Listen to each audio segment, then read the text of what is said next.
Austatud kuulajad. Ma olen Eesti noor, Eesti kodanik, apoliitiline. Ma ei ole kunagi numbritest aru saanud. Mulle ei meeldi matemaatika ja kogu see poliitiline virvarr. Ma ei ole suutnud ennast kunagi sellega ühele lainele viia. Aga see ei tähenda, et apoliitiline kodanik oleks kuidagi rahvavaenlane, laisk või mõttetu kodanik. Ma olen püüdnud ministreid meelde jätta. Leppisime Valloga kokku, et algul jätame meelde 5 ministrit ja siis suurendame 2 võrra. Mitte kuidagi ei jõudnud me nende 2 lisa juurde. Mitte kuidagi ei saanud mulle omaseks need 5 ministrit ja nende ülesanded.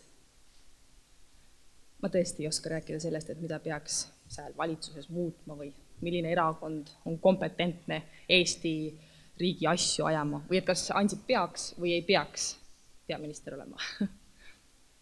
Ma usun, et eesti keele ja kultuuri ja rahva püsima jäämine ei sõltu mitte ainult meie valitsusest ja nende otsustest. Ligi poolt Eesti maad katab mets. Sinna juurde lisanduvad niidud ja põllud ja sood. Eestlane on loodusrahvas, hingelt korilane. Seda usun mina. Sügise saabudes on metsadesse viivad teeäärad seeneliste ja marjuliste unustusse jäetud autosid täis. Seni avastamata leiunurka metsas raske leida. Vanematel käijatel on metsad juba ära kaardistatud ja need kaardid käivad käest kätte, suust suhu, põlvkonnast põlvkonda. Ja kui on suvi ja seenimarju veel ei ole, leidub ikka neid, kes lähevad metsa, kas siis rahu otsima, linde kuulama, pilte tegema, piknikule, jahile või kotkaid rõngastama. Kui ma käisin veel koolis, siis oli päris palju neid, kes rääkisid, et neile meeldibki korteris elada ja nad tahaksid väga sellest väikesest kohast saada suurde linna.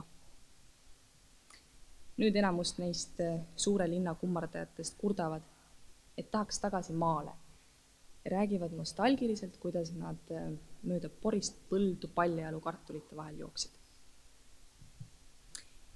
Ja nad lähevad tagasi maale ja mõned on juba läinud ka. Ma tean, millises ühiskonnas me elame ja mida see ühiskond meilt ja ka minult nõuab. Ja ma tahan õppida aru saama, kas või natukene. Ja ma võib-olla õpingi need 5 ministrit kuidagi selgeks ja võib-olla õpin kõik ministrid selgeks ja palju muudki. Aga selle kõige juures ma tahan hoida seda sidet selle nabanööriga, mis ühendab mind ja seda maad. Minul ei ole vastuseid, et mida peaks tegema, et oleks parem. Hoian lihtsalt seda meeles, et kes ma olen ja kust ma tulen. Mets on meid alati toitnud ja katnud. Metsa on varjule mindud ja säält on ka julgust ammutatud. Ja see, mis meid sinna metsa tõmbab, on üks osa miski suurest eestlusest, eestlaseks olemise tundest. Aitäh!